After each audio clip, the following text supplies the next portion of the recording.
Fala, azeiteiros! E agora a gente tem uma mesa para chamar de nossa.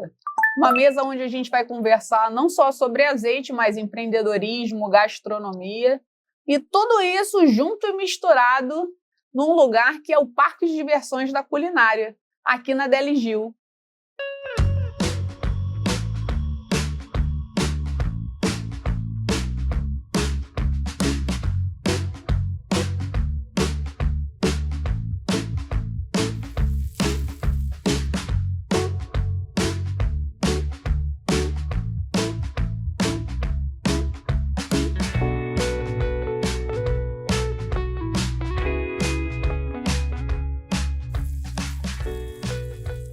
E hoje, no primeiro episódio deste projeto, temos ele, o fundador, porque nem é sócio fundador, era ele só com ele. O fundador da Deli Gil, Gil, meu sócio e também meu pai, porque eu acho que eu passo tanto tempo trabalhando com ele que ele é mais meu sócio que meu pai. Estamos aqui para tentar mostrar para vocês o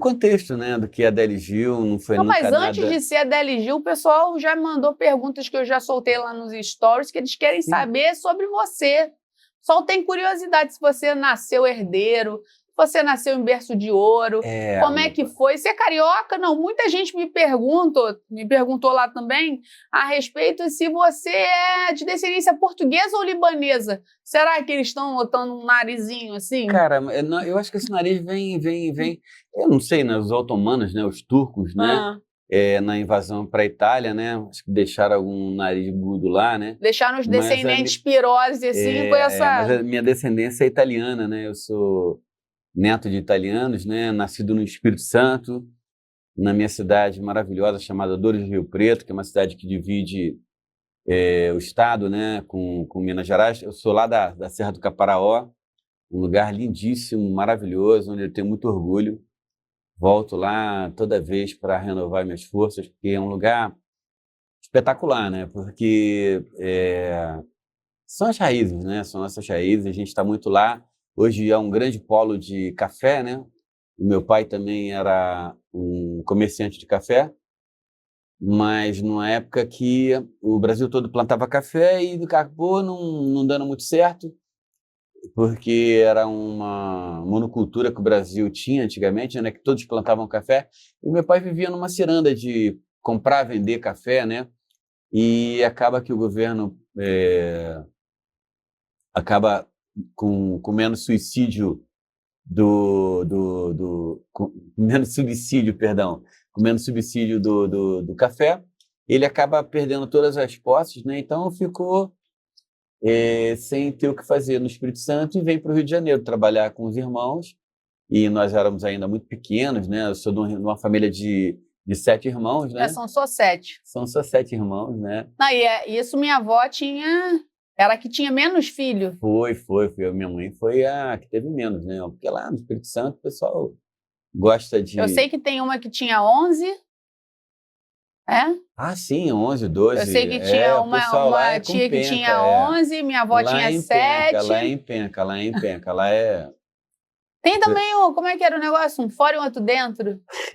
Mamãe falava que era oração de São Bento. Oração de São Bento, um fora e um dentro. Um fora da barriga e um outro dentro da barriga. Naquela época era uma outra época, né? Mas, enfim, a gente vem para o Rio de Janeiro, né? E com bastante dificuldade, porque eram 7 filhos. Meu avô veio a convite de alguém que já estava aqui no Rio, ou ele veio assim, eu acho que no Rio de Janeiro tem oportunidade? Os irmãos dele já estavam no Rio de Janeiro, né? Um irmão dele já tinha um comércio de venda de laranja, né, no Ceasa, né? Primeiro no Mercado São Sebastião, depois no Ceasa, né? Foi na época da transição entre o Mercado São Sebastião, que é a zona hoje cerealista do Rio de Janeiro. Que ainda tem aqui. Que ainda existe. Não é o CADEG, não. Não é o CADEG. O CADEG é um mercado varejo. O Mercado São Sebastião é um mercado de atacado, onde se concentrava hortifruti granjeiros e tudo mais, e depois ele acaba mudando para o Ceasa, né? Mas hoje ainda funciona a zona cerealista no Mercado São Sebastião. E ele vem para o Mercado São Sebastião para ajudar a trabalhar com os irmãos, né? E nós viemos, né? E tinha rede de apartamento lá? Na verdade, a gente morou numa sobreloja, né? Porque era bastante difícil, né? Porque nós éramos 9 pessoas, né? com bastante dificuldade, mamãe ajudando com o que ela podia, que era com a costura, foi bastante difícil esse início, foi bastante difícil, mas nada que com o trabalho você não consiga, né? E aí as coisas foram andando, as coisas foram... minha mãe abriu logo uma pensão, que ela viu que tinha uma necessidade, né? Porque esse mediatismo que a gente tem hoje aqui na loja, essa noção comercial que a gente tem, ela vem de berço, né? Então, meu pai sempre foi um comerciante de café, a minha mãe também, quando viu a necessidade, viu a possibilidade de uma pensão numa região onde não se tinha, né, onde os caminhoneiros chegavam, não tinham onde comer, não tinham onde dormir, e ela muito para as pessoas rápido, entenderem um contexto ali, os caminhoneiros paravam, abasteciam e distribuíam aqui no Rio. E aqui no Rio, ali era o mercado que distribuía, né? Cereais, frutas e legumes, né? O pessoal pernoitava lá também? Pernoitava, e ao invés do cara dormir no caminhão, ele não tinha onde tomar café, ou jantar, ou almoçar. Minha mãe viu essa possibilidade, logo já montou.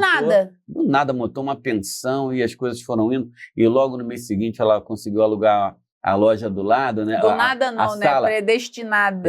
Predestinada. Ela alugou a sala ao lado e já logo dividiu aquilo em biombos e fez quartinhos, né? O pessoal descansava ali. E a pessoa descansava. Então ela Gente, acabou eu não estava lá para fazer essa organização.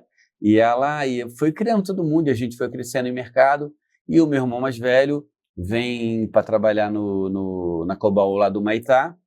E aí logo ele começa a despontar, né? Você tem alguma memória desse lugar, assim, uma coisa que te aconteceu lá, que te marcou?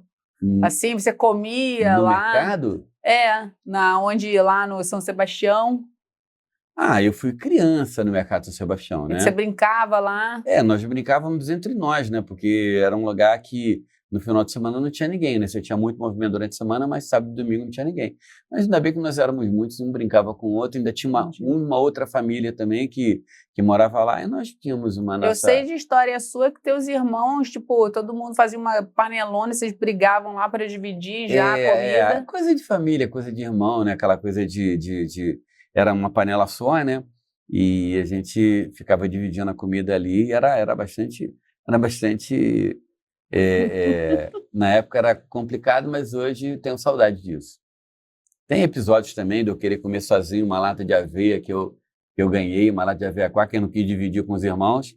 A aveia quaker era um luxo para 7, né? Era um luxo. Eu lembro que eu ganhei essa lata de aveia quaker e eu falei, não vou dividir, cara, não vou dividir. Muito, muito guloso, né? Ariano guloso, né? Até hoje. Guardei aquilo com todo carinho e fui tentar comer num lugar escondido. E isso me fez um tombo que eu não comia aveia, perdi a aveia. Vocês estão vendo essa pessoa com esse porte assim, de uma pessoa normal, mas tem foto dele que ele era da figura de um lápis 05. Com o tempo a gente vai... Não, isso é robustez do tempo. Robustez. Mas boas memórias. E... Não, mas o que aconteceu no tombo? No tombo eu quis comer num lugar escondido, acabei caindo de uma altura... E eu sei que só acordo indo já para o hospital. Mas foi uma noite tranquila, não quebrei nada, ganhei um apelido na época, né? Que não tinha osso, né? Me chamavam de sapo, né? Porque eu caio e não acontece nada, nem um arranhão. Uma altura quase 2 metros, quase 2 andares de altura. E não aconteceu nada, né? Foi só um susto mesmo. Comeu a aveia quaker? Não comi, mas fui à forra. Porque quando eu chego no hospital... Mamãe perguntou o que eu queria, eu falava que era maçã, e era difícil uma maçã nessa época. Ela comprou maçã, comprou biscoito, eu adorei. Foi muito bom esse tombo, né? Adorei. Já começou a não ter que dividir nada. Porque, graças a Deus, nunca faltou nada, mas também não sobrava, né? Não sobrava. Ou você comia naquela hora. E o luxo ficou para depois, né? Entendi. Maravilhoso. E aí, posicionando isso, tem essa história e tem já com o meu tio Batista, teu irmão mais velho, Paulinho. Paulinho mais velho vindo trabalhar na Cobal do Humaitá. Alguém chamou ele? Ele foi trabalhar com um meio parente do meu tio. Isso é 73, 74, mais ou menos. 74 lá no Humaitá. Ele sai do quartel logo depois. E ele vai para lá. E ainda é no mesmo lugar hoje, a Cobal do Maitá. A Cobal do Maitá continua, né? A Cobal do Maitá. E ele começou a trabalhar e começou a tomar conta e ficou responsável por um box, né? Que a gente chama de box, esses espaços. Mas era tudo fruta. Fruta, legumes. Frutas, só frutas. Só fruta. Na época era só frutas.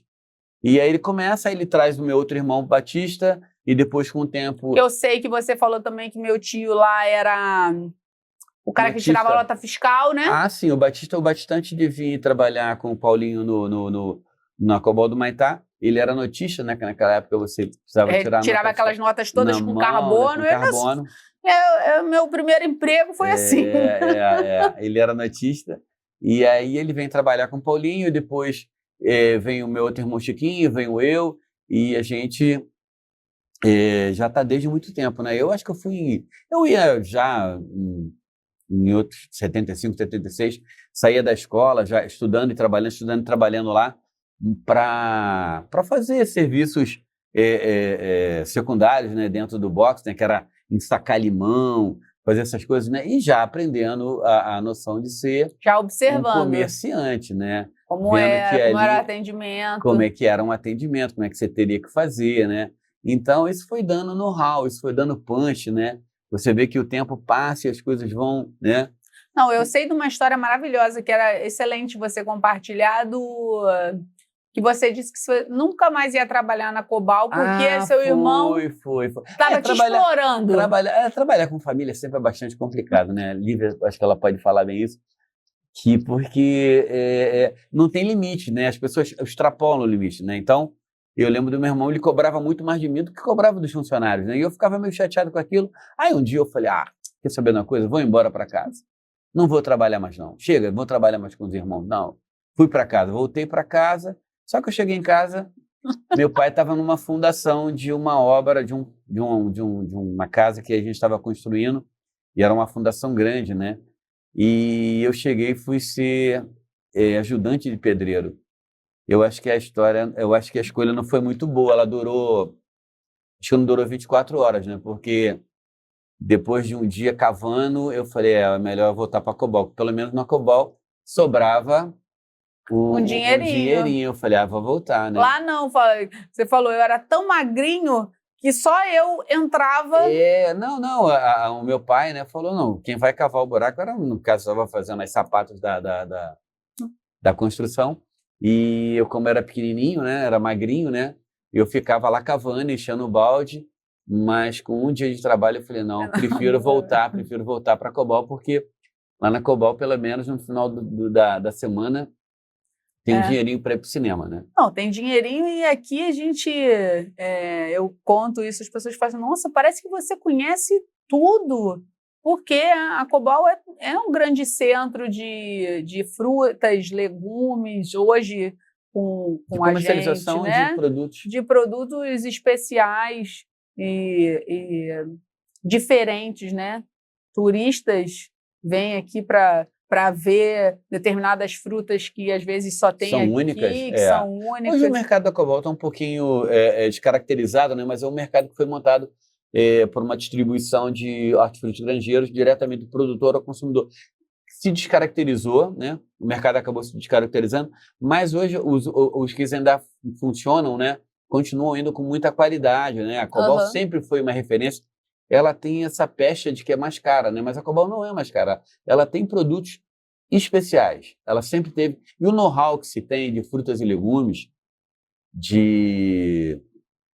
do que se funciona aqui, as flores também aqui no mercado, sempre é um mercado muito especializado, né? Então, tudo que se tem de melhor é o que tem na Cobal do Leblon. E sempre melhor custa um pouco mais, né? Mas eu acredito você falando isso. Que as pessoas aqui têm know-how, nós aqui também fazemos um processo de compras diárias. É totalmente diferente. Totalmente diferente das tonelagens dos autosserviços dos supermercados. Justamente. Que trabalham com tonelagem, né? Aqui você tem a melhor fruta de Conde, você tem... Porque o cara, na hora que ele foi comprar lá, ele escolheu 3 caixas para vender em uma semana, mas a dedo. Selecionou, então, né? Já teve ali uma pré-seleção até chegar o cliente porque final. as frutas e os legumes é um produto que tem que ter uma rotatividade, mas você tem seleções, né? Quando você compra uma maçã, você tem o tipo da maçã, tem a numeração da maçã, tem a classificação, né? Então, Isso como tudo qualquer você produto. aprendeu nas frutas. Nas frutas, né? A gente, Essa, quando ia, essa coisa de hoje ser um excelente comprador veio da época que você trabalhava vem aí. daí, é porque E era você só tinha que fruta selecionar. lá. No princípio foi só frutas, muito tempo só frutas. Durante 15 anos trabalhei vendendo frutas, conhecendo frutas, sabendo quando a fruta estava madura. Tinha até, a gente brincava muito que a gente tinha bastante know-how, né? O cliente queria às vezes um mamão, né? Falou, para que dia que a senhora quer um mamão mesmo? Na quarta-feira, olha, esse tá bom para quarta-feira, 10h15, tá bom? A senhora pode abrir 10h15, que a gente brincava de saber. E realmente a gente tinha pelo convívio, pelo conhecimento, pela lida diária, a gente conhecia quando a fruta estava mais madura naquela época. As frutas eram em menor quantidade, elas eram realmente muito mais saborosas. Hoje em dia, você tem um comércio muito grande. Você vê hoje as bananas, você vai pegar uma banana hoje, quase não tem sabor, né? Ou você parte para os orgânicos, né? Porque naquela época tudo era mais ou menos orgânico, não tinham tanta Isso é a em indústria. 80?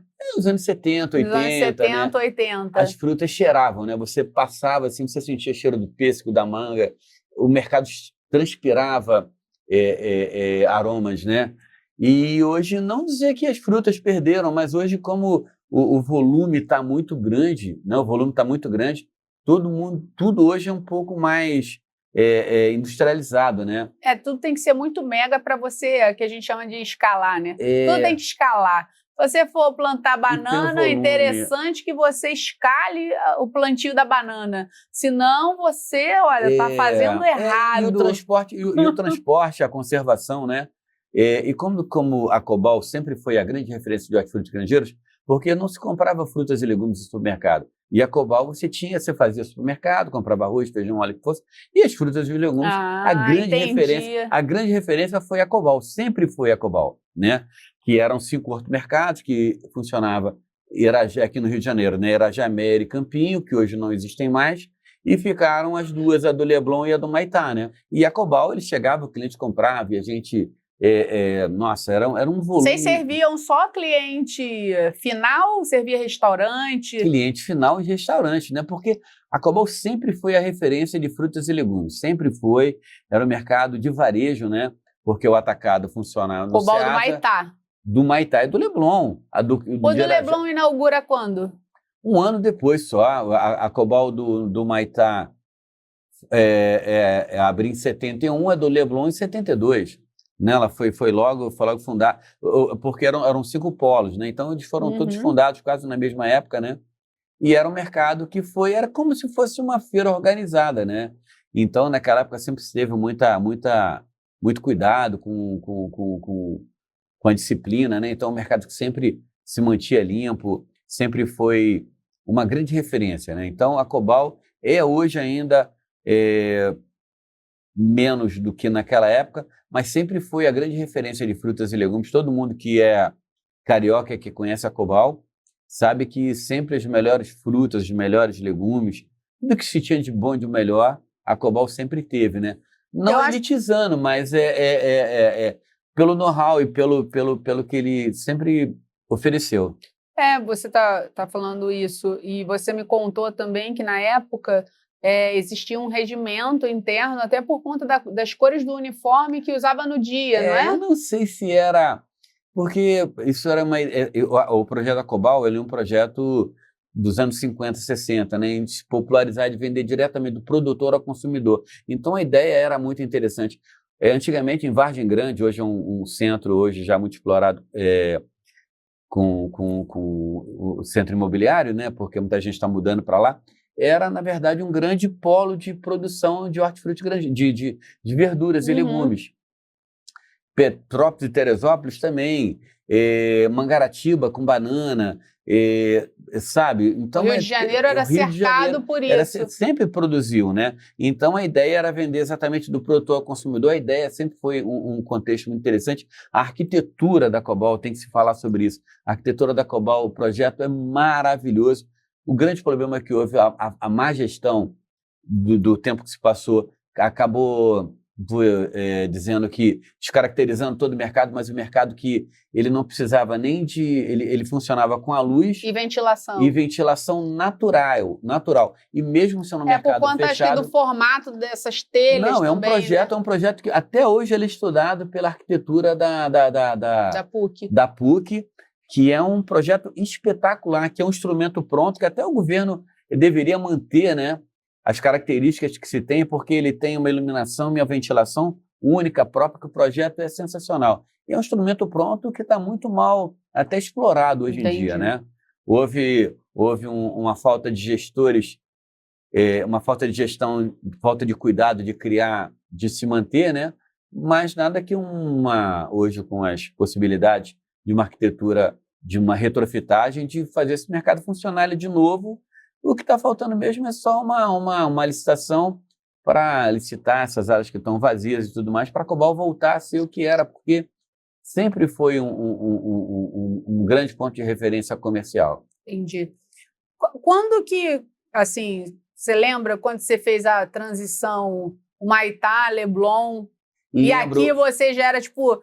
eu já cheguei aqui no Leblon definido, eu já ia ficar aqui, eu já trabalhava como funcionário, não? Não, eu venho, quando trabalhava no Humaitá, eu era funcionário do meu irmão, ele quando me pede para que eu venha para o Leblon, ele me ofereceu uma porcentagem do movimento, né? E eu vim até bastante motivado, né? E aí as coisas começaram a fluir fruta também? Bem. Também fruta ainda, ele tinha comprado um box novo. E aqui era o quê, 80? 87, 88, né? 87, 88, 89, foram anos lindos aqui, né? Cresci muito comercialmente e aí as coisas começaram a aparecer mais. Mas aí em 1990 o meu irmão resolve vender o box que a gente trabalhava, que eu trabalhava, né?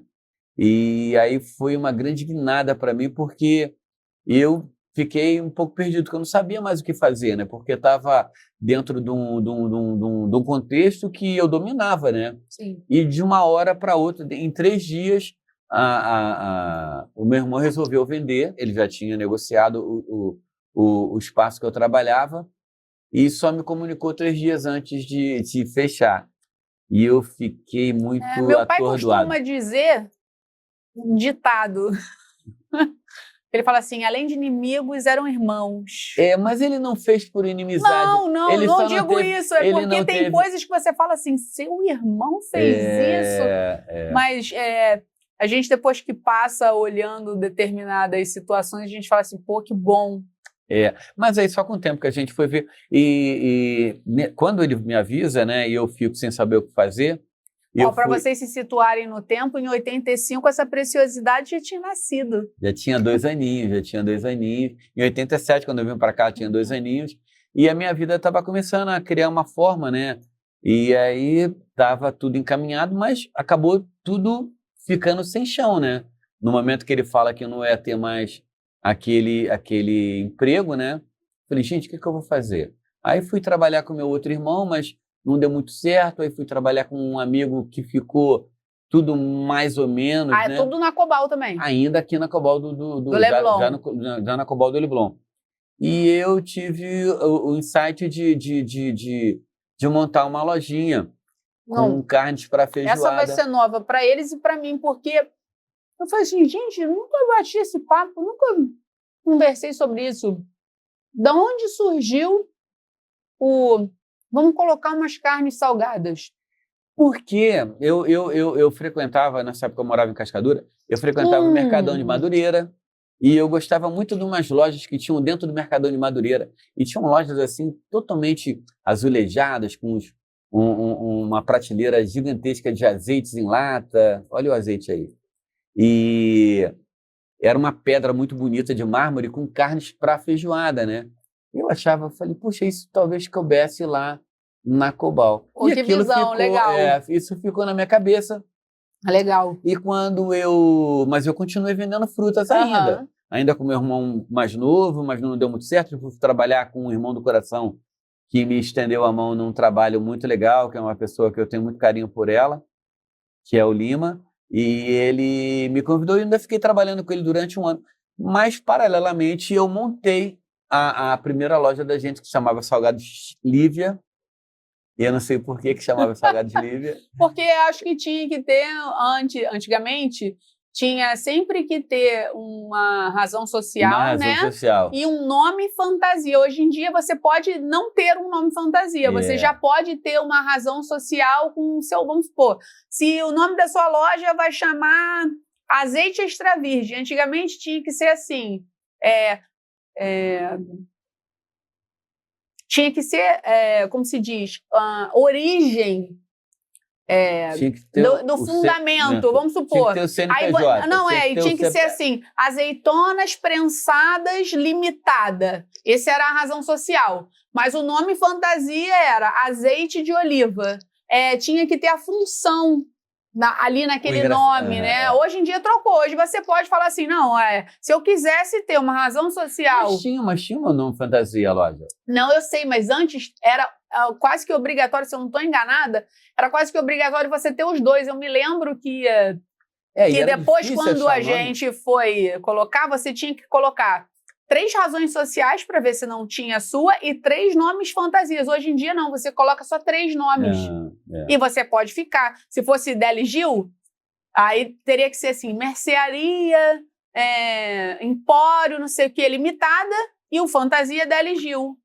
E hoje não, a gente já pode chamar de Deli Gil limitada, se a gente quisesse. E eu sei que a gente conseguiu um espaço junto a... Era gigante, né? Um espaço... Na época era o que dava, né? Era um espaço de 2 metros quadrados, eram 2x2, era um quadradinho, mas abençoado.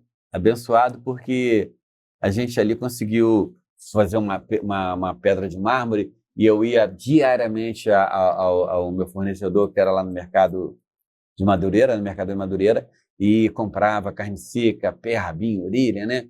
E aí as coisas ficavam ali para feijoada, mas era Me lembro que tinha um negocinho para pendurar as linguiças. Tinha um tendal que a gente pendurava as linguicinhas e a gente trabalhava com... E vendia feijão. E também vendia o feijão, né? E aí vendia... Eram secos e molhados que na época chamavam, secos né? E molhados, não tinha nem essa pretensão toda. Mas a gente sempre com inovações...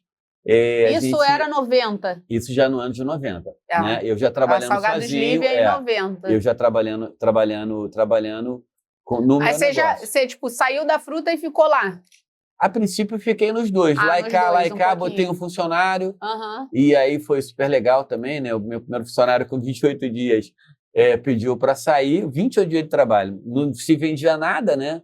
E aquilo ali, ele falou, não vou ficar aqui não estou sentindo muito bem. E acabou indo embora. E eu acabei colocando um outro funcionário. E depois as coisas foram indo, mas o negócio não funcionava, né? Eu, na verdade, tirava dinheiro de onde eu ganhava, que eu ainda continuava lá vendendo frutas ainda com Lima. Você ainda ficava assim, será que eu vou? Será que é isso? Colocando sempre dinheiro no negócio lá e o negócio não andava. E eu achava que aquilo ia funcionar uma hora, mas não andava, né? E aí eu faço teve uma pausa de um feriado que eu acabei viajando para aqui para perto, para Moriaé, e recebi um conselho maravilhoso de uma pessoa espetacular que falou para mim que eu tinha que tomar uma decisão na minha vida, porque a vida de vez em quando te coloca em certas encruzilhadas e fala assim, ou você segue por aqui ou por aqui. E ele me alertou e quando eu volto, eu converso com o Lima e ele fala, não, vai tentar, vai cuidar do seu negócio. Se não der certo, você volta. Claro. Aí eu fui tomar conta do meu negócio. Importante também nessa conversa de empreendedorismo que eu vejo muitas pessoas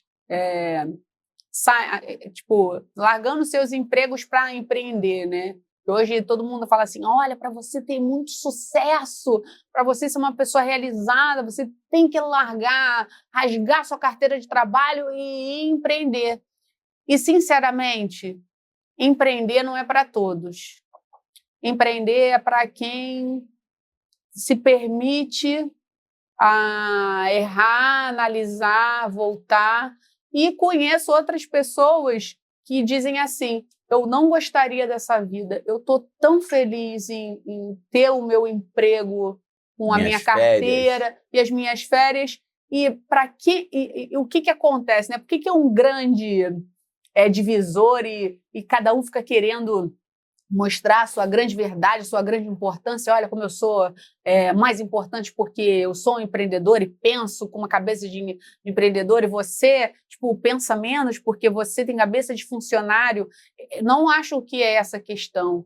Eu acho que é a disponibilidade que você tem para determinada área da sua vida, disponibilidade dentro de você.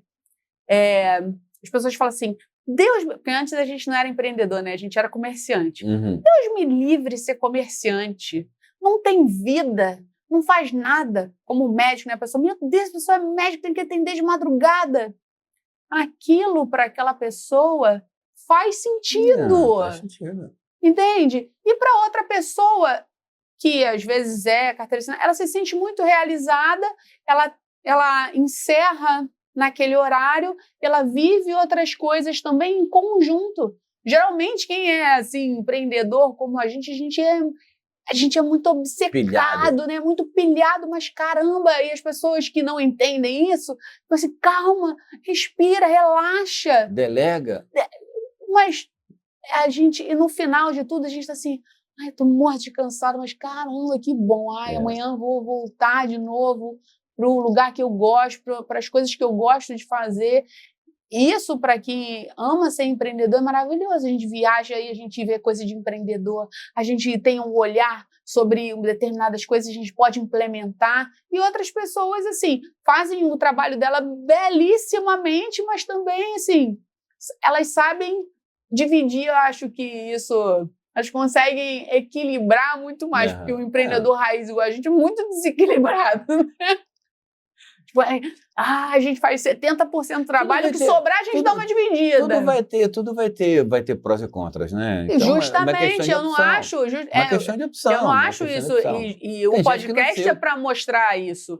É para dizer que você pode ser empreendedor ou não ser empreendedor e apreciar determinadas... Eu acho que, na minha opinião, também existe muito tipo de empreendedores, né? Tem o investidor, tem o cara que fica no negócio, né? Tem uma pessoa que fala assim, não, agora eu já ganhei dinheiro, vou investir o meu dinheiro num projeto com outras pessoas. E outros, a gente não é o comerciante antigo ainda que abre e fecha a loja, né? A gente não delega muito essas coisas da... Mas né? é o que a gente gosta, entendeu? Sim, sem acho dúvida. que depois foram modernizando também técnicas e outros tipos de gestões e que podem estar super que dá certo para outras pessoas. E funciona.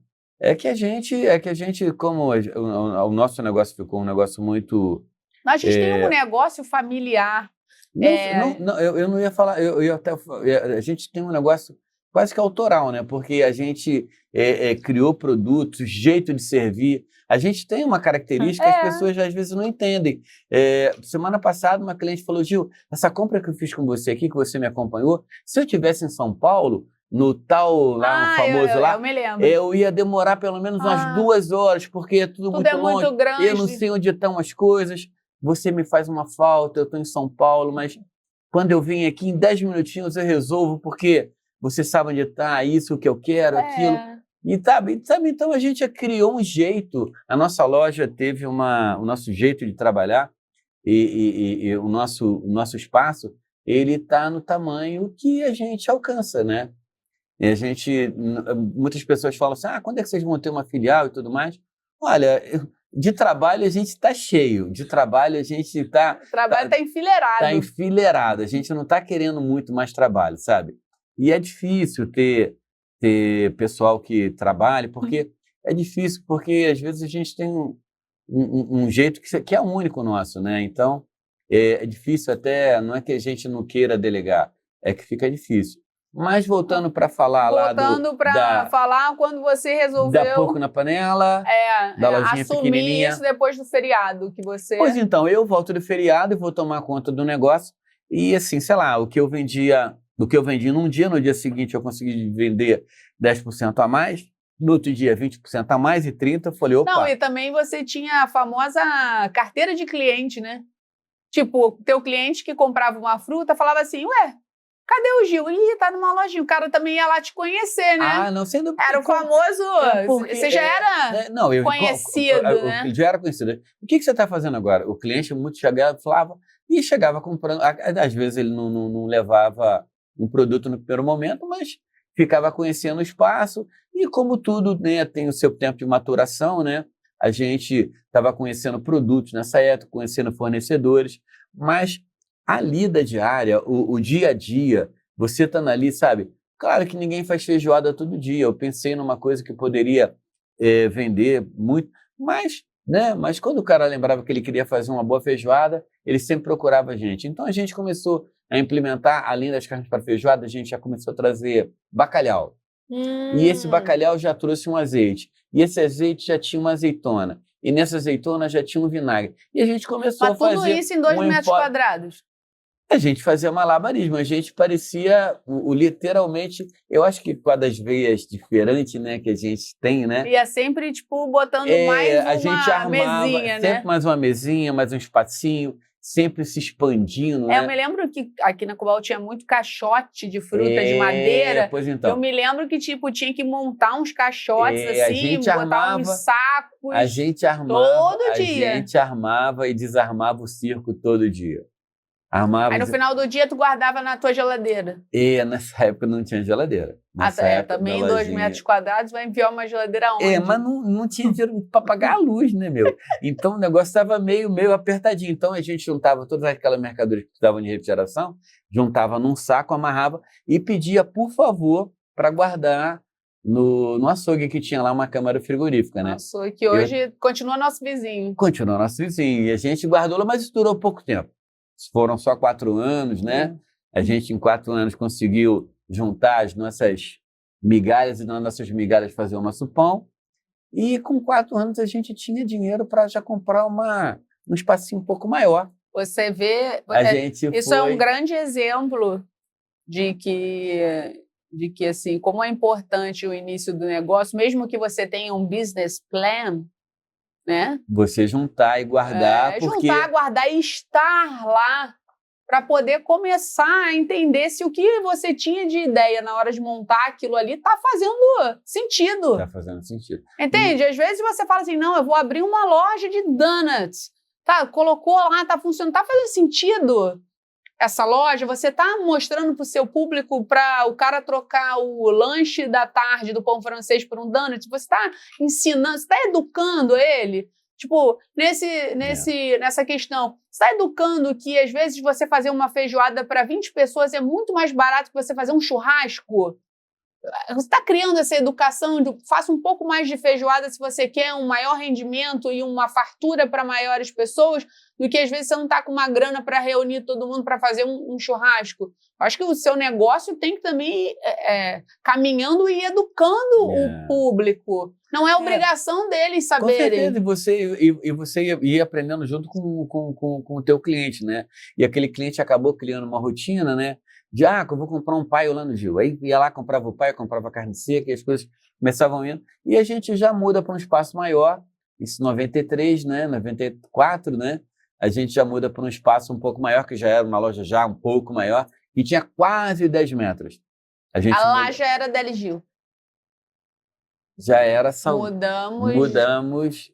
Lá era Salgado Gil. Salgado Gil. Aí já mudou para Salgado Gil. Já mudou para Salgado Gil. Já me esqueceu, já arrancou meu nome. Não, a gente não. Tá guardado, tá guardado.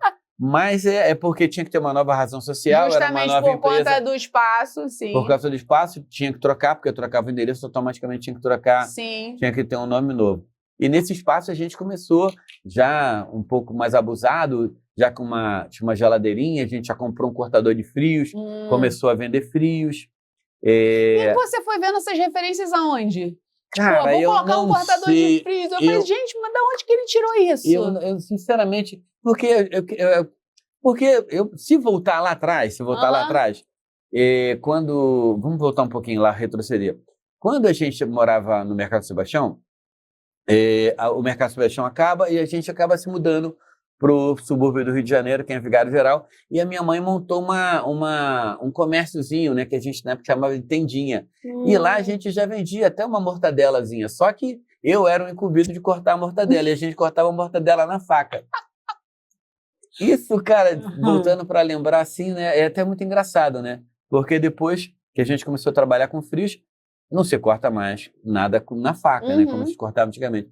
E aí tinha que ter uma máquina de cortar frio, uma fatiadora. Então a gente comprou uma fatiadora e a gente começou a trabalhar com frios, começou a fazer... Aí eu já me lembro plenamente. Começou a fazer fatiadora pão a metro, vermelha. da marca Filizola. Isso aí, era a Filizola que era o auge da época, que era né? o auge, né? E a gente sempre investiu no negócio, porque... Já tinha uma geladeira com vidro boleado para colocar os frios, que né? era uma sensação, que era demais. muito legal, que não cabia dentro da loja, que não cabia. A gente comprou a geladeira que não cabia dentro da loja. Justamente. E aí, falei, MacGyver, quando chegou a geladeira, falou: como é que fecha a porta? Porque a geladeira não cabe. Era boleada e a porta parava no vidro. No vidro. Eu falei, gente, como é que vai fechar isso, né? Eu falei, não tem jeito. Aí a gente fez um recuo, a gente fez uma engenharia. Tablado. Né? Porque eu não sei se você sabe, porque eu também sou engenheiro, né? De obras desfeitas? Como é que é? Não, na verdade, eu trabalhei no engenho, fazendo cachaça. Tá. Mentira. Mas a gente colocou roldanas na geladeira, umas rodas pesadas, como se fosse um carrinho, apoiou a geladeira em cima. Fez uma base com rodinha. Fez uma base que rodava. E aí, de manhã, mais cedo, a gente de manhã puxava a geladeira, botava sobre alguns calços, né?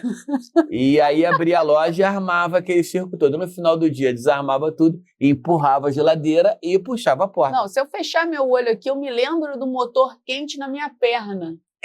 O motor era acoplado, né? Hoje em dia a gente tem motores fora da loja, né? Mas naquela época, na época do verão... a geladeira vinha já com o motor ali, igual a nossa geladeira de casa. Hein? Igual a nossa geladeira de casa, claro, o motor já tá na geladeira. Naquela época a geladeira ainda era... Tinha um motorzinho embaixo. Apesar de ser na época de uma geladeira moderna, mas o motor ainda era acoplado. Verdade. E aquele calor na canela, assim, só nós é que sabemos. Caraca. O quanto... Não, o pior é porque eles não estão entendendo. Pensa num caixote de feira grande, com algumas ripas. Não, num estrado de cama. Era um estrado. Com umas ripas assim. E a gente ficava o dia inteiro ali em cima, porque ali eu já trabalhava, já estava... Antes eu já vinha atrapalhar e ajudar, e depois comecei a trabalhar todo dia. Já tinha o quê? 17 para 18? 18. Aí tinha terminado o 2º grau e estava fazendo pré-vestibular. E aí você ficava com o calcanhar numa madeirinha, aqui no meio do pé nada. Um vão. E aqui apoiado na outra madeira. No final do dia era uma dor no pé e um calor na canela. Né? Tinha dia que você lembrava, tinha outros dias que não. E se trabalhava naquela época. Caramba! Né? Você trabalhava nessa época. Era muito braçal e ele não satisfeito, ele nunca ficou satisfeito. Eu falei assim, nossa, eu viajo, eu vejo as lojas assim, todas as prateleiras são completas assim. E meu pai, ele não acha isso bonito. A mercadoria tem que cair em cima do cliente. Eu falo assim, por que a gente não faz uma decoração? Não. Que decora a loja mercadoria. É produto. Vamos encher de produto porque o cliente gosta quando tem muito. E sempre tinha muito. Então tinha a prateleira do lado de fora que todo dia de manhã enchia a prateleira. Aí ele inventou ali no meio e falou assim, a gente está vendendo pouca coisa. Vamos vender mais umas outras coisas. Vamos colocar uma mesa de plástico daquelas que encaixavam o pé. Que se montavam diariamente. Que montava também na frente da geladeira, que não cabia na loja. Vamos forrar uma toalha e vamos colocar fruta desidratada para vender. Porque ninguém tinha. Ninguém tinha damasco, ameixa. Tinha as outras frutas aqui na Cobal, mas eram frescas. Aí ele falou assim, não, deve ter visto em algum lugar, gente, deve ser alguma coisa espiritual, que falou assim, olha, vou fazer aqui a lista do que você vai fazer de próxima compra. Gil Xavier.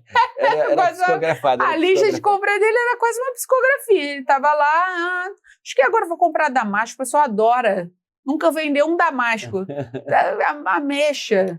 Mas as coisas foram, né? Porque, na verdade, o cliente falava de um produto.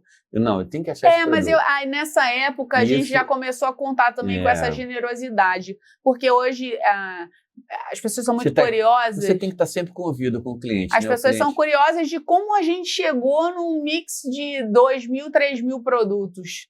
Que nem tem, às vezes, os 3.000 na loja, mas já tiveram, tem no sistema e eles vão, voltam, trocam. As pessoas ficam muito curiosas. Como vocês fizeram esse mix? Assim, elas acham que foi só semana passada que a gente comprou uma lista de fornecedores.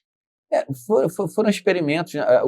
As coisas que funcionavam continuavam, as que não funcionavam, né? Mas sempre tinha aquele cliente, né? Que ele pedia aquele produto Z, né? E a gente tinha que ter aquele produto para você tentar fidelizar esse cliente, porque quando ele queria aquele produto, ele lembrava que você tinha e aquilo acabava linkando, você com medo de perder a venda, né?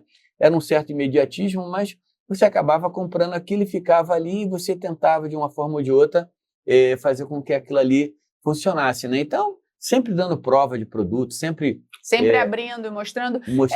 Isso é muito importante. É muito importante. Eu acho que o cliente, quando ele... Né, e a nossa loja nunca teve muita prateleira, muita coisa fechada, né? O cliente sempre botou a mão na mercadoria, né? Então, o cliente, quando sente a mercadoria, quando ele fala... O pessoal está né? vendo a gente aqui, a gente está dentro da Deli Gil.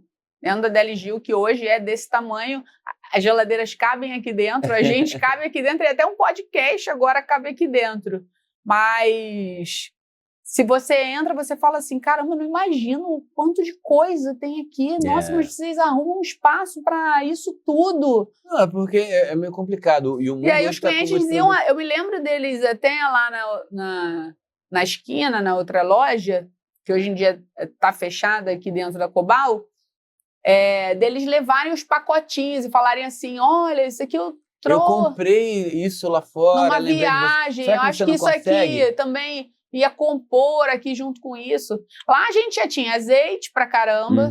Me lembro que a gente já tinha azeites quando fez a transição da lata pro vidro escuro. Pro vidro escuro. Lembro que a gente tinha esporão. Mas a gente trabalhou bastante ainda com azeite de lata, né? Trabalhava com bastante. Lembro do Carbonel de lata. Carbonel de lata, esporão de lata, que era uma lata verde. Depois trocou para a primeira embalagem da esporão comprida. E aí eu, conversando com a minha mestra nessa última colheita que eu estava em Portugal, ela falou assim, a gente precisou remodelar essa garrafa porque a garrafa não cabia no armário da casa da pessoa.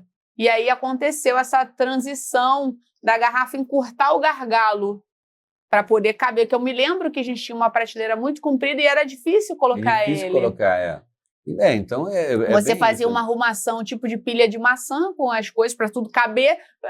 As pessoas falam assim, nossa, o estoque de vocês aqui na loja tá em outro lugar. Eu falei, não, aqui é estoque palito. Ou é um atrás do outro, ou é um em cima do outro. Não tem um estoque. A gente tinha que se adaptar e se adequar ao espaço que nós tínhamos. Justamente. Né? E aí depois a gente, em 2007, a gente começa a querer trabalhar com vinho. Mais ou menos, quantos fornecedores a gente tinha? Na época da Salgado Gil. Que começou a Salgado Gil, a gente tinha, me lembro, a banca toda de carnes salgadas, que era para cozido, feijoada e cassoulet, que a gente mantém isso até hoje, esses anos todos, desde 89. A gente tem o bacalhau, que também é o nosso grande... Você aprendeu a cortar bacalhau aonde? A gente vendia bacalhau só salgado. Só salgado, sempre foi. Eu sempre não tinha ainda lançado dessalgado. Não. Eu aprendo a cortar bacalhau com um senhor que trabalhou comigo, que tinha trabalhado no supermercado. Ele me ensinou a limpar, cortar o bacalhau, né? E era uma arte também, né? Porque você tinha que cortar ali. Comprava aquele peixe grande de... A princípio a gente comprava por folha, né? Logo no início não se vendia, eu não conseguia vender nenhuma caixa, né? Mas depois... hoje, eu acho que é um dos produtos que a gente mais vende em volumes. É uma grande referência também. A gente tem uma grande referência em vender bacalhau. A gente só trabalha com bacalhau... de qualidade. Gado de morrua, que é aquele bacalhau que solta em lascas. Eu lembro que a gente tinha uma geladeira que a gente começou a trabalhar com congelados também, que eram peixes que vinham do Chile. O adoque e o mero, que era o black, que era o bacalhau fresco. Sim. Que era o bacalhau fresco, era um peixe que, na verdade... era o mero que vinha do Chile, né? Era de uma empresa chamada Polomar, na época. E a gente começou a trabalhar com Antiga salmão, Polomar. começou a trabalhar com ova de salmão. Isso mesmo. A gente sempre teve essa coisa de A gente trazer... já tinha de fornecedor a Dan, que Já tinha funcionava algumas já coisas, tinha a Dan já funcionava, já tinha uma grande significância, Dan. Eu lembro bastante de uma empresa que a gente trabalhava que era muito boa, que era a Hans, né? Que tinha os defumados, né? Tinha o Kassler. Os embutidos do interior de São Paulo, maravilhoso, né? A antiga Hans, né? Que hoje já não existe mais, né? Mas tinham produtos espetaculares, né? Que o Kassler vinha o carreiro inteiro ainda. Teve uma febre dessa costela defumada. No meio dos anos 90 também, desses frios diferentes, né? Todo mundo era muito fascinado com esse negócio de tábua de frios. E depois a gente, né? Já no espaço lá do Salgadinho, começou a fazer tábua de frios e pães a metro, né? Que era uma loucura, era uma trança de 1,20 m mais ou menos, que a gente fazia... Cortava ela inteira, era moda. E a gente cortava aquilo E eu era muito famosa na escola, porque todo mundo queria ir na minha festa, porque sabia que ia ter pão a metro. Ter pão a metro, foi uma Meus amigos me contam até hoje, falou que era festa na casa da Lívia, o quê? Ninguém faltava. E era maravilhoso, passava pastinhas e depois colocava os frios e a gente ficava lá fatiando, uma coisa muito né? bonita, Na mão. Mas e a gente com o tempo só aprendendo. 2008 a gente consegue mudar para um espaço um pouco maior, já uma loja um pouco maior, que já tinha uma câmara frigorífica, a gente já precisava de uma câmara frigorífica. 2008 a gente muda para a ponta aqui da Cobal do Leblon. Aonde hoje, né, se a pessoa vier aqui, onde hoje, em 24, funciona o Açougue Prime. O Açougue Prime. Aqui dentro, E a gente pega tanto essa loja, quanto pega a lateral também, a da lateral, que é a loja 8, a loja 7, que a gente começa a trabalhar com vinhos, né? Em 2008 a gente começa a trabalhar com vinhos. E a gente faz curso de sommelier juntos. E a gente vai num jantar harmonizado. A gente faz curso de sommelier no Castelo dos Vinhos, em Jacarepaguá. Nosso e aí, eu Homero. comecei, minha primeira história de ser sommelier foi assim, eu não bebia nada, hoje em dia eu bebo muito pouco, mas eu não bebia quase nada de álcool, e aí comecei fazendo curso de sommelier, aí o pessoal falou assim, mas caramba, você não bebia nem vinho doce? Não era uma coisa que eu gostava, aí... Começamos com o jantar da Boscato. Tomando Caramba, vinho do Rio agora Grande do Sul. eu busquei lá na mente, hein? Verdade. O seu Boscato. Seu Boscato, o próprio dono da vinícola com veio. Com a Boscato.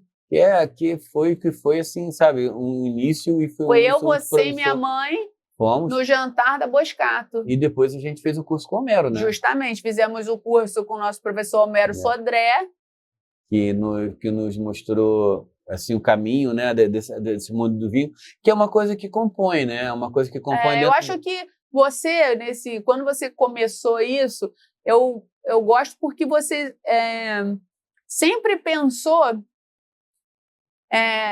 em como a pessoa ia ficar satisfeita em ter ido lá. Porque às vezes as pessoas falam assim, eu gosto mesmo vou dar um exemplo, né? Eu gosto mesmo de ir em Paris, porque tem uma loja para abajur, uma loja só para mostardas, uma loja só de águas.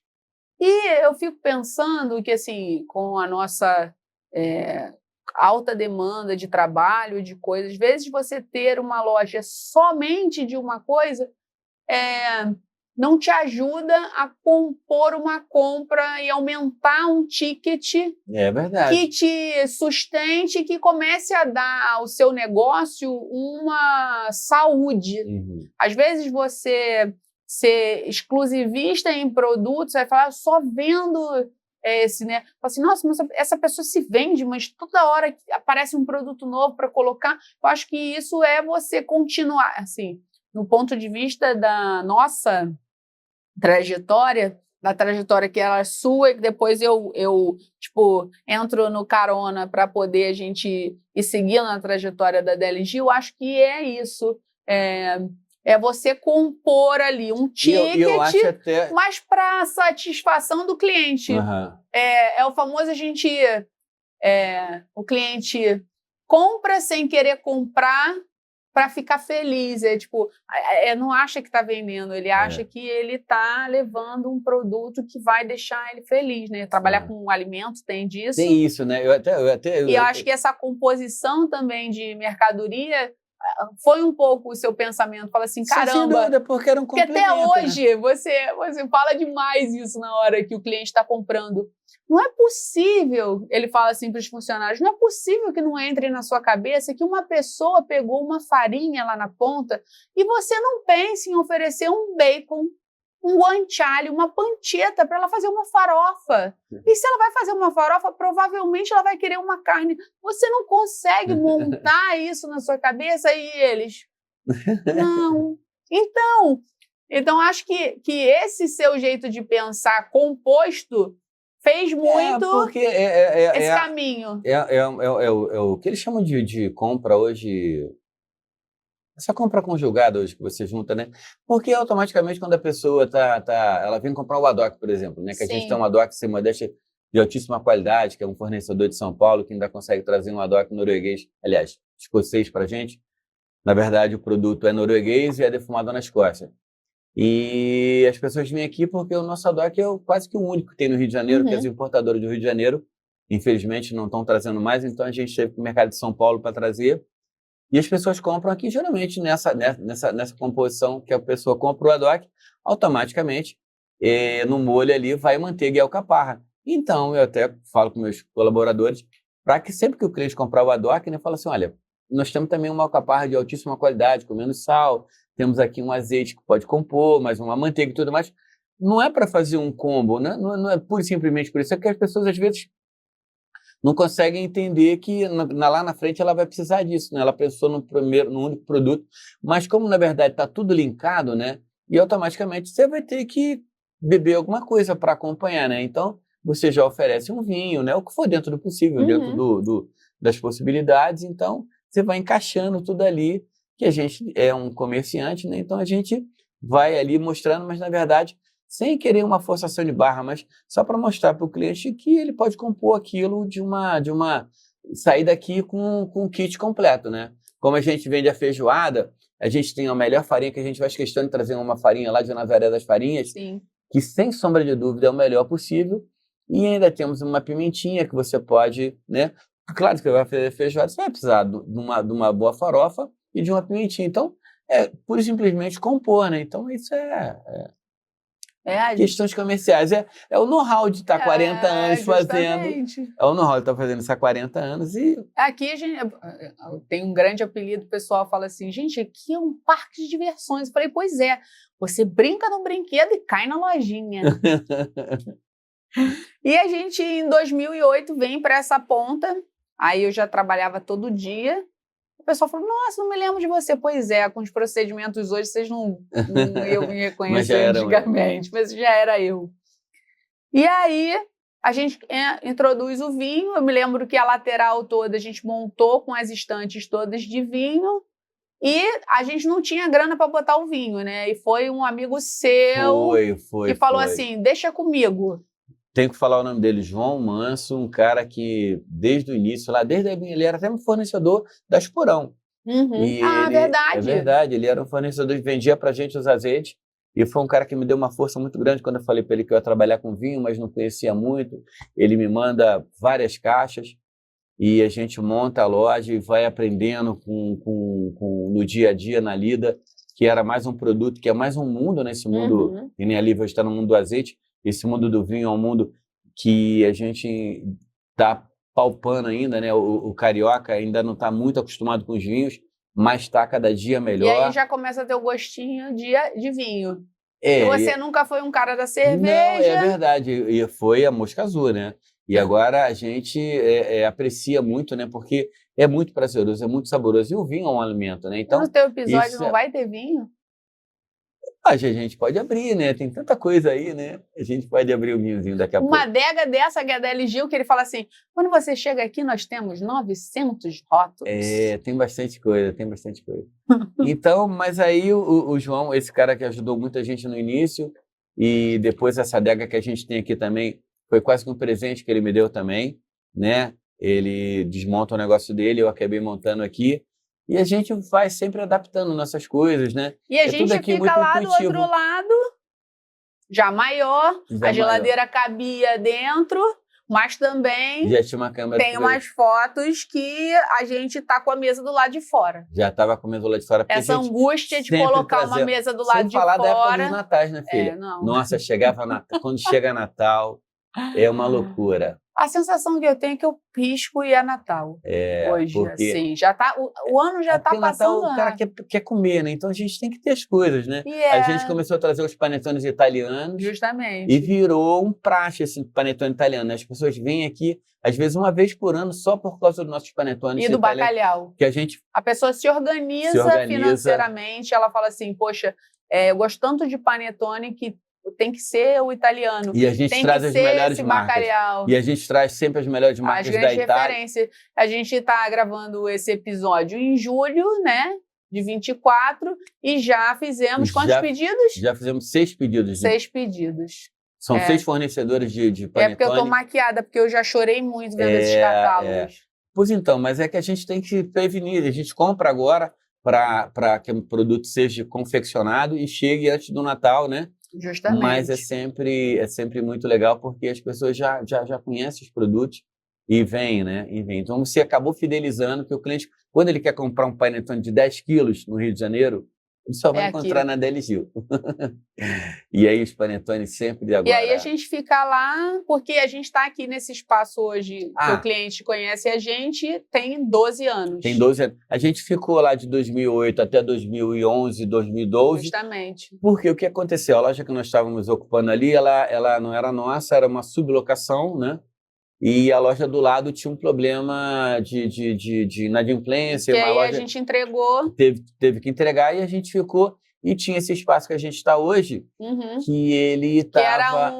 Que eram frutas e legumes, né? Era um hortifruti, né? Vendia frutas e legumes aqui. E eles iam desistir do negócio. A gente viu que o espaço era bastante interessante. A gente negociou. Não, mas tudo isso depois que você foi brilhar seus olhos. É verdade. Aí eu faço uma primeira viagem para a Europa. Eu nunca tinha viajado para a Europa a primeira vez. Eu vou em 2011. Em 2011, verdade. Eu vou em 2011 a convite de uns primos que moram na França, em Clermont-Ferrand. E vou para lá, né? A gente já vendia coisas de delicatessen, né? E eles nos levaram a Paris. E eu vou à Grande Épicerie de Paris, né? Parece que até uma coisa, parece que foi, né? E sem saber o que era aquilo, né? A gente ouvia sempre falar dos produtos. E quando eu chego lá, vejo eu falei, gente, isso aqui é a minha loja maximizada, né? Vários produtos que eu já conhecia vendidos dentro da Grande Épicerie de Paris, que nem tinha sido reformada ainda, né? E os meus olhos brilharam, né? Eu falei, gente, exatamente o que eu tenho, só que num tamanho muito maior. Não me levou? Na época a passagem era cara demais. Não é isso, é porque as pessoas acham que, tipo, deixa aí, agora vai viver, já montou. A gente não viaja junto. Quando ele vai, eu fico. Quando eu vou, ele fica.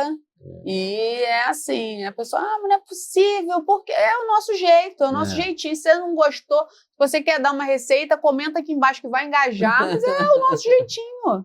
Você gostou, você aprende. Se não gostou, você também comenta aqui que vai ser ótimo. Eu sei que eu volto lá, só pra gente dar uma resumida, que eu acho que já tá, né? Acho que não sei se o pessoal tá gostando de ouvir muito isso. Claro que estão, eles estão amando, eles querem saber como é que... Estão até anotando. Quando eu volto, eu falo pra Lívia, a gente já tava de olho nesse espaço aqui. Eu falo, Lívia, pelo amor de Deus, o negócio é muito especial. Aí a Lívia me dando incentivos assim, a gente tá esperando o quê, então? Eu sou o financeiro. Faz a proposta lá pra eles lá. Parcela. Se parcelar, eu levo, amor. Se parcelar Ponte Rio-Niterói, você pode saber que eu vou comprar. Se parcelar, eu vou pagando. E aí a gente negociou, não tínhamos o dinheiro na época, fomos ao mercado. Nada que a gente compra, a gente tem o dinheiro. A gente foi ao mercado, conseguiu pegar um dinheiro de empréstimo e montamos a loja, porque foi câmara frigorífica, foi uma estrutura muito grande.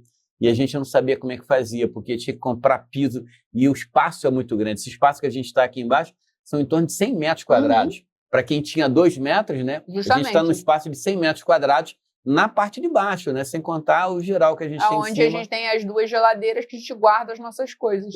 Então foi bastante dispendioso. Tudo era muito caro, né? E a gente tentando economizar. A gente não sabia quanto custava um freezer horizontal. A gente não sabia. E fomos com a cara e a coragem, e todos abençoados, e tudo deu certo. Tem fotos que E a inauguração foi dia 12 de abril de 2012. 12/4/2012. 12/4. E quem foi a primeira pessoa que chegou? Um cara aí que pouca gente conhece. Teu Miglis.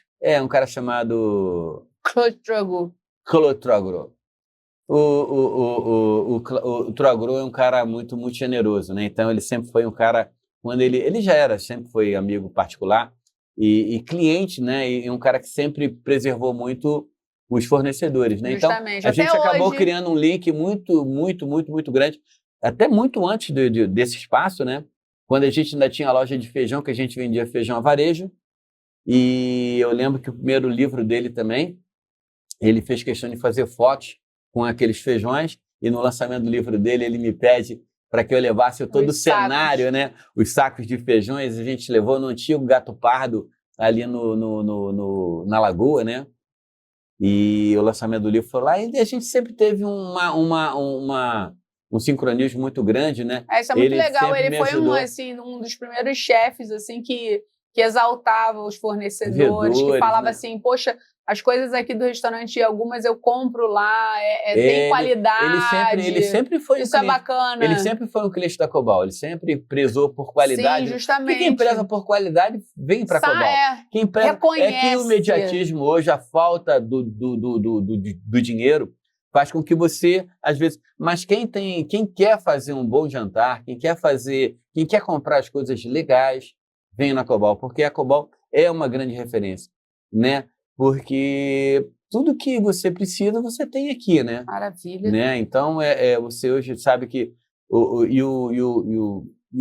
fica um pouco dispendioso, fica um pouco caro, mas... começa em 12/4/2012, nesse espaço que estamos até agora, né? Nesse espaço, cada dia remodelando de uma forma ou de outra, né? Rearrumando, achando espaço. Porque toda semana tem um fornecedor falando assim, você podia colocar meu produto aqui. Aí meu pai tem uma frase ótima, ele fala assim, eu queria ter um Maracanã para colocar produto de todo mundo para dar oportunidade. Eu falo assim, não é possível que você comprou isso. Aí ele, mas o vendedor... Caramba, era uma gentileza. E, poxa, esse produto tem potencial, Lívia. Aí eu falei, meu Deus, que doido. Na outra semana o negócio vende, acaba, vira um sucesso, as pessoas levam enlouquecidamente. Eu falei, meu Deus. Mas é engraçado isso, porque a Lívia está falando e as coisas acontecem numa casa. Né? Isso que está aqui na mesa, por exemplo, isso aqui, ó. Caqui desidratado. Isso foi A gente começou a trabalhar com o pessoal de São Paulo lá que é uma empresa familiar também, que é o Empório Quiapeta, né? E eles foi numa feira. Numa feira que a gente teve lá, e a gente provou, nossa, que produto diferenciado, né? Um caqui desidratado. A gente trouxe esse produto para cá. Ele vendia um pouco, mas não era assim essa febre que é hoje. E aí um dia a gente resolveu colocar com queijo, né? Com queijinho de cabra, né? Teve uma degustação de queijo de cabra, uma parte de queijo de cabra. A Dona Ana da... começou do Rancho dos Sonhos. Dos Sonhos. Falou assim, eu vou colocar esse queijinho, né? Esse caqui, porque eles têm um queijo... Não, era um queijo francês. Eles têm um queijo que eles levam frutas secas. Que é um produto já mesmo francês, né? Eles têm frutinhas dentro do queijo, tem frutinhas. E o dela tinha acabado, ela só tinha pasta pura, e ela começou a servir um bursanzinho com esse queijinho de cabra. E aí as pessoas que experimentaram naquele dia levaram para o final de semana, né? E falavam, e a gente também aqui na loja sempre fazendo esse trabalho a um. Na verdade, era uma releitura, né? Porque todo mundo lembra muito de brie com damasco, que é até receita e recheio de muitas coisas, né? E a gente simplesmente só inovou, botou o caqui com queijinho de cabra, né? Maravilha. Hoje em dia a gente está servindo caqui com o nosso carro-chefe hoje, Justamente. que é a pasta de pecorino, né? Pasta de pecorino. E as pessoas amam, né? Então, essa coisa, né? A gente... Eu já tô em casa, né? É Essa... porque o pessoal fala assim, menina, todo dia que eu venho aqui, você tá aqui todo dia. Eu falei, menina, eu moro aqui e eu só vou dormir em casa, né? Fazer um carinho nos gatos. Faz um carinho nos gatos. Agora eu arrumei mais uma cachorrinha que o nome dela é Azeitona. Ela tem que participar de alguns episódios conosco, porque eu tenho hiperfoco, né? Eu tenho TDAH, então eu tenho hiperfoco nas coisas, então tudo meu é de azeite. O nome da minha cachorra é Azeitona, eu faço tatuagem de azeite. Meu nome é quase... Meu nome é quase Olivia. E aí a gente tem esse negócio, mas tu tá em tratamento, né? Um beijo, doutor Vitor, meu psiquiatra. Tamo bem. E aí a gente parte para isso hoje em dia, que todo mundo, nossos clientes nos conhecem, agora com esse nosso projeto, outras pessoas vão nos conhecer, vão saber um pouco dessa nossa história. Eu queria fazer esse primeiro episódio com você para as pessoas entenderem quem nós somos, porque às vezes as pessoas chegam sábado aqui com a loja cheia, a gente trabalhando, e assim, a gente está aqui porque a gente quer muito, entendeu? A gente não está aqui porque, nossa, meu Deus, eles estão milionários, nossa, olha como a loja está cheia, olha como eles vendem muito. Mas tudo bem, isso também faz parte do nosso propósito. Uma perseverança. Que durou. Olha o tempo que durou, né? Somar na linha do tempo, né? Isso aí. Para ver. Pena que eu tive que dizer a minha idade aqui, né? Porque... perseverança sempre.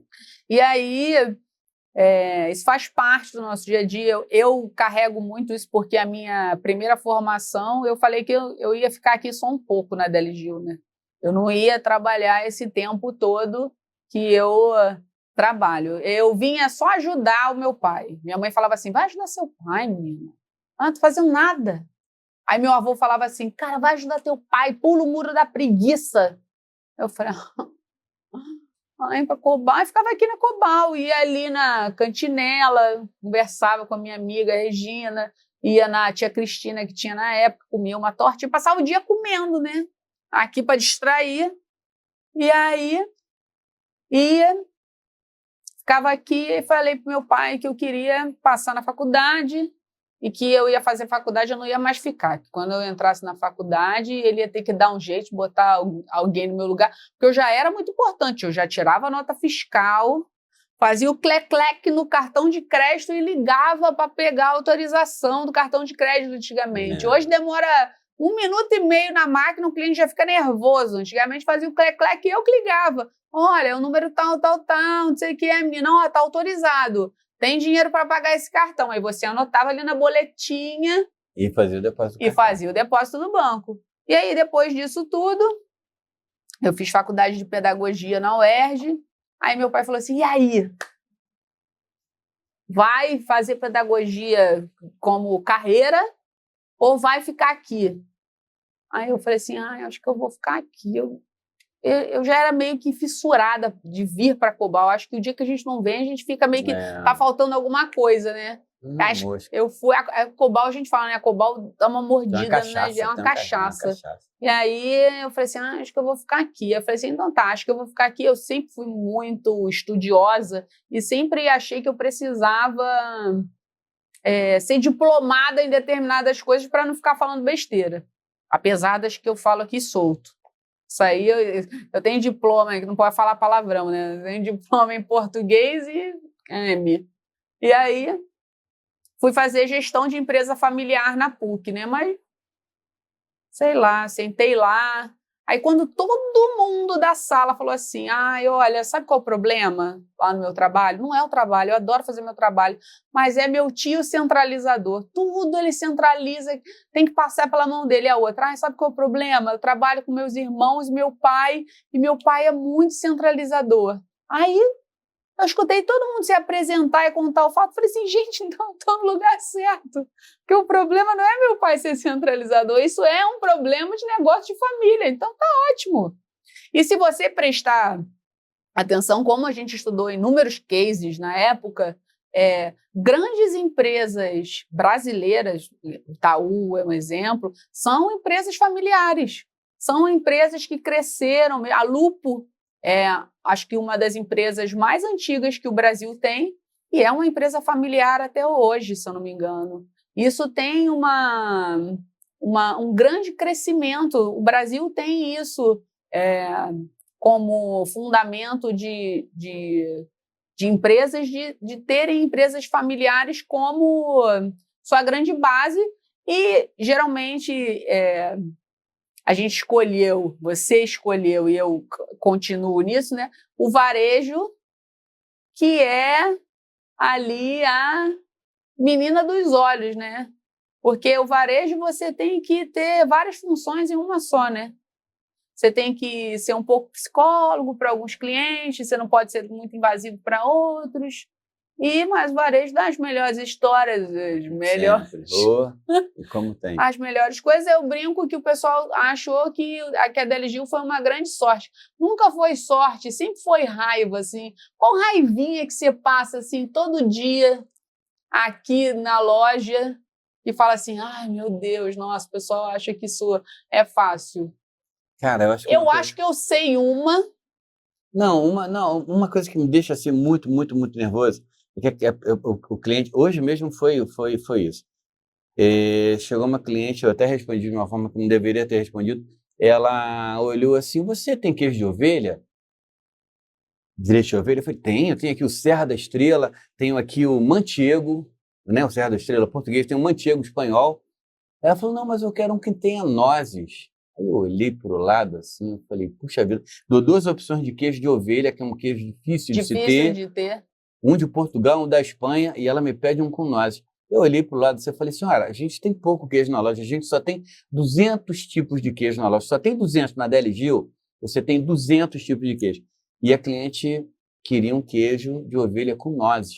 Então, e eu não pude atender. Aí isso me deixa assim, que eu me sinto, eu falei, gente, e claro, isso até me motiva a chegar algum vendedor me oferecendo queijo de ovelha com nozes, eu vou comprar. Para na próxima vez, quando ela vier, o queijo com nozes está ali. Mas isso também é por conta que nem sempre o consumidor entende a dificuldade da logística de ter determinados produtos. Eu vejo um grande exemplo aqui os nossos clientes adoram queijo feta, que é um queijo grego, né? Como se fosse... ele lembra um pouco como se fosse um queijo Minas, né? Do grego ali, é um queijo... do dia a dia dele. Do dia a dia, um queijo mais frescal, né? Mas é um queijo curado com bastante sal. Sim, então, é um queijo que vem numa salmoura, mas é um frescal, e que eles usam quebrados na salada e tudo. E a pessoa fala assim, mas não é possível que não tenha um queijo feta original, porque eu queria mesmo era o grego. E aí a gente explica de uma maneira, não que a gente não tenha capacidade de ter, mas toda essa você cadeia, imagina, né? A cadeia de importação. Vir a importação de um queijo tão perecível, seria frescal. E chegar aqui ainda numa condição boa, assim, determinados produtos também, é preciso pensar um pouco, será que eu ia conseguir esse frescor? Isso acontece demais com azeite. A pessoa fala assim, não tenho certeza que azeite brasileiro presta, porque eu prefiro o que vem lá de fora. Você tem que prestar atenção como é que é essa logística do lado de fora até chegar aqui, né? Porque azeite é totalmente ao contrário do vinho, né? Quanto mais fresco, melhor. Quanto mais novo for o invase, melhor. O azeite bom é o azeite fresco, não é o azeite da marca que a pessoa fala assim, esse aqui ganha o melhor do mundo. Não, ganha o melhor do mundo naquele momento, que daqui a pouco ele vai oxidar como todo mundo. É o famoso, a pele de todo mundo vai cair. O azeite, ele é o melhor do mundo naquele momento, ele não tem título eterno, não é igual o vinho que você guardou. Aquela safra de 75 foi a melhor safra. Vamos abrir 10 anos depois para ver como é que ele vai se comportar. Meu Deus, se abrir um azeite 10 anos depois, caramba, vai beber quase azeitona. E aí, a gente tem aqui uma mascote, que eu sou temática, né? Dá o tema para mim e eu sou temática. Aí eu falo assim, pai, vamos fazer uma coisa nova, vamos fazer isso. Aí ele, meu Deus, deram um tema hoje para ela. Então, mas a gente tem uma mascote temática, o nome dela é Olivia, e ela é curiosa, ela gosta de fazer muitas perguntas. E que a pergunta dela é que se você fosse, se hoje fosse o seu último dia e você na Terra, você fosse fazer uma refeição, qual refeição seria assim a sua refeição, a última refeição da sua vida? Tem um produto que eu conheci não tem muito tempo que me encanta, que chama-se burrata. Eu sou conhecido como Zé Burratinha. Isso aqui é até um produto que a gente vende na loja que eu particularmente então, gosto olha, muito. Aqui, ó, azeita provar essa borratinha, colocamos em homenagem a você. Azeito sim, porque é um frescor, né? E você o quê? Vamos trufar ela? Pode botar uma pitadinha, né? Você sabe que agora a gente tá, o rei das trufas é pasta de pecorino trufada. Ó, esse aqui é um pozinho de trufa, né? Isso é um espetáculo de produto.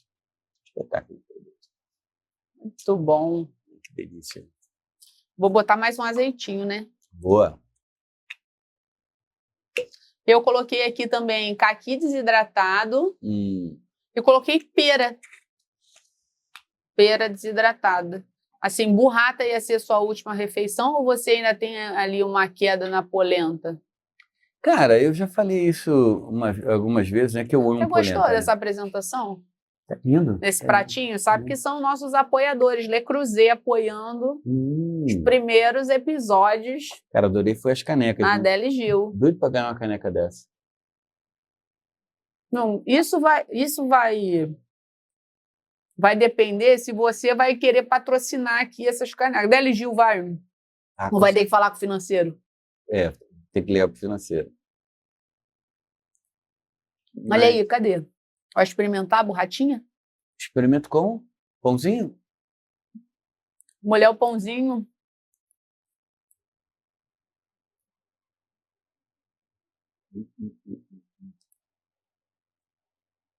Espera aí que eu vou pedir à produção uma faquinha. Cara, mas aqui dentro da burrata existe um produto que não sei se muita gente conhece. Ah, verdade. Que chama-se stracciatella. Stracciatella. Você agora, como um quase italiano, stracciatella. Stracciatella. Prego, senhora. Eu... Mas é muito saboroso. Eu adoro com uma frutinha assim desidratada também. Aqui na tela vai aparecer um QR Code, né? Se você não conhece a gente está gravando na Adele Gil, aqui no Rio de Janeiro, que é na Cobaldo Leblon. E aí você vai cair no nosso Instagram, que se você é de outro estado, você já pode organizar a sua excursão aqui. Freta um ônibus para vir visitar a gente, né? E vem aqui entrar no parque de diversões. Você pode ter Fast Pass, andar super rápido aqui. Brincadeira. Mas a gente vai adorar que você conheça a gente. A gente é bem ativo nas redes sociais. A gente está sempre com a nossa carinha lá, fazendo uma coisa diferente, inovando, mostrando produto. Receitas também. Te dando opções para você sair da mesmice, mesmo que você não seja do Rio. Tem também umas dicas para você fazer o que tem mais próximo de você, para você ir adaptando ali. Tem uma história, antes de terminar, muito boa. Minha com ele. Eu sempre boto ele numas furadas, assim. Mas essa nem foi uma grande coisa. Foi muito bom ele ter ido. Eu não desperdicei uma grande parte do meu tempo. Foi numa instituição que não preciso dizer qual é, que eu ia fazer um MBA em estratégia, se não me engano, estratégia de produtos e alimentos e vendas, alguma coisa assim. E aí teve uma aula inaugural. Eu falei, pô, vamos comigo nessa aula. E aí chegamos lá, eles colocaram um banner com uma porção de fotos de produto e ali tinha um QR Code do lado e falou assim, olha, agora não vai ter mais supermercado, loja, Delicatessen esquecem, tá?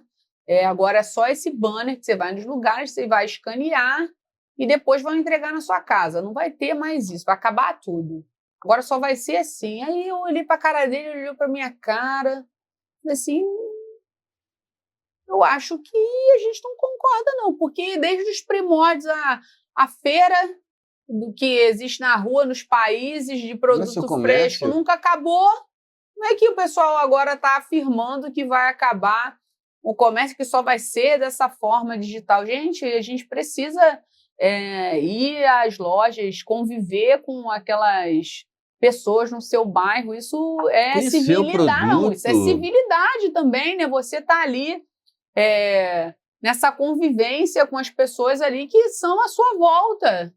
Eu moro no meu prédio, eu entro, não falo com ninguém, eu desço, não falo com ninguém. Não, é preciso ter civilidade. Socialização. Justamente, você gosta de azul, eu gosto de verde, está tudo certo, e você acha isso. Conversar é uma coisa, agredir o outro é outra coisa. Você precisa ainda ter isso. E as lojas físicas ainda continuam, né?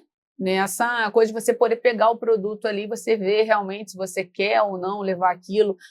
No nosso caso, né, sempre de alimento, você até experimenta um produto. Eu, como azeitóloga, sempre tenho 2 azeites aqui na loja para o cliente experimentar. Olha, você gosta de um azeite mais verde, você gosta de um azeite mais maduro? Isso faz muita diferença, porque azeite é um produto difícil e que a gente está nesse processo de educação do cliente aqui. É como se fosse uma consultoria para cada cliente que queira levar um azeite para harmonizar junto com as compras deles. Foi um grande braço para crescer a venda de azeites aqui. Então, as pessoas sabem que, além da chancela do meu pai, que compra muito bem produtos, que sabe isso, agora a compra dos azeites também ser uma compra ainda mais detalhada, seletiva.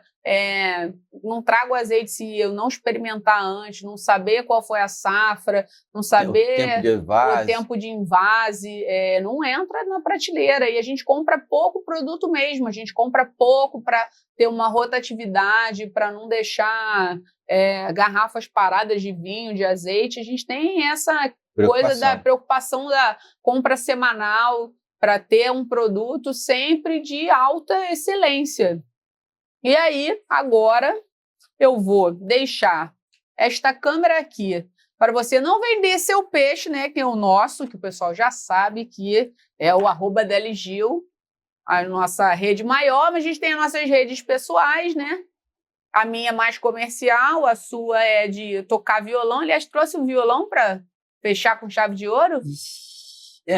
Não, deixa aqui uma mensagem, assim, para o pessoal que assiste a gente, que torce aí pela, eu sei pela prosperidade a gente é muito acarinhado dos negócios. Aqui. Eu acho que a DeliGil, ela eu adoro vir para a loja, porque eu sou muito acarinhado, né? Muito acarinhado. Cara, é o dia inteiro elogios em cima de elogios, sabe?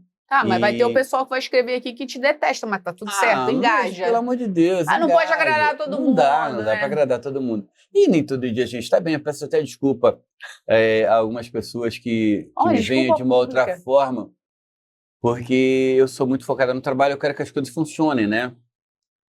Então, mas essa reverberação que a gente tem porque a gente trabalha com um produto que você está sempre com os seus, né? Então isso é muito interessante, porque quando você está escolhendo a comida, quando você está escolhendo a bebida, você está trazendo para sua família, para o seu amigo, para suas amigas, e você quer sempre o melhor, né? Então esse intuito, né, na hora que você está ali na mesa, né, compartilhando, se alimentando de amizades, de carinho, sabe? Isso é muito, muito importante. Isso reverbera para a gente, porque eu sinto que esse dinheiro que vem, sabe? As pessoas até falam assim, nossa, olha, deixei um dinheiro lá com você. Eu falo, na verdade, a gente fez uma transação comercial, né? Você levou um produto e deixou o seu dinheiro. Mas o intuito do comércio, ele é só uma roda da engrenagem que faz com que tudo funcione da melhor maneira possível, porque não tem sentido você juntar e não poder usufruir das melhores coisas, dos melhores prazeres da vida, que é comer e beber, né? E a DL Gil está aqui para isso. Obrigada. Adorei saber ainda mais as minúcias aí de quando tudo começou, porque é bom a gente deixar isso registrado para um futuro. Fico muito feliz da sua companhia diária. É difícil, mas a gente leva. É difícil, mas difícil em todos mas o meu os orgulho, trabalhos. não estou querendo falar porque, né, sabe, eu tenho uma outra filha, aluna também, tenho minha neta Bela, tenho minha família toda que sempre me apoiou, sabe, meus irmãos, minha família, poxa, a Fátima também, sabe, sempre todos com maior dedicação, ajudando, poxa, todos contribuíram para que tudo viesse convergir numa coisa legal, né? Então, sim, hoje os meus irmãos, sabe, todo mundo tem orgulho de dizer, nossa, a DL Gil é um sucesso, né? É um sucesso por causa da perseverança, por causa do trabalho, né? E a gente foi sempre muito iluminado, sempre foi muito, né? Todas as decisões, foram feitas intuitivamente, juro que foi intuitivamente. Não se tinha assim, não, vou fazer isso funcionar dessa forma. E as coisas fluíram porque a gente está sempre pensando no bem e essa reverberação que eu falei. E volta. Que o cliente sai daqui feliz, né? Porque a gente, nada melhor do que você receber um carinho de um cliente, que o cliente chega e fala assim, poxa, Gil, que legal que eu levei, ficou tão bom, nossa, obrigado por tudo. Eu falei, eu tenho que agradecer, né? Porque o nosso negócio acaba virando um complemento da casa das outras pessoas, né? Então, a gente está participando dos melhores momentos da pessoa. A gente é lembrado nos melhores momentos. Nos melhores né? momentos. É uma frase que não é minha, mas faz muito sentido na nossa vida, que é uma frase que o Joel J fala muito, que ele fala que o trabalho devolve. E devolve mesmo. Devolve exatamente aquilo que você planta no seu trabalho. Nem mais, nem menos. Exatamente aquilo. Então, quando você planta com muita vontade, com muita dedicação, realmente uma volta que você falava assim, caramba, eu sabia que ia voltar, mas não sabia que ia voltar de uma forma tão boa. Mas ele devolve totalmente. Quando você acha que você está num trabalho lesando o outro, fazendo o outro, você pode ter certeza que aí no meio do caminho vai ter uma devolução corretíssima. Então, eu fico muito feliz que a gente possa dar mais um passo e diferente, né? Diferente do que todo mundo faz, porque a gente é diferente, né? Um brinde. Agora toca aí um violão para o pessoal saber que você faz isso. Será que eu vou fazer isso? O pessoal fala assim, ai, não sei como você aguenta ele. E ele fala assim, me dá um violão que eu sou ótimo. Aqui é água, tá, gente? É água, tá? Não é vinho, não. O vinho é daqui a pouquinho. Vai, autoral. Cadê a autoral? Autoral? Aquela que você tem autoral.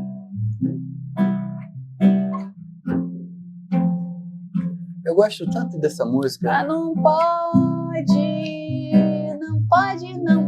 porque cai o vídeo. É porque, sabe o que? Essa música tem uma frase. Eu sei, mas não pode porque eles tiram do ar. E elas têm, mas é porque ela tem uma frase maravilhosa. Mas só pode falar, não pode tocar.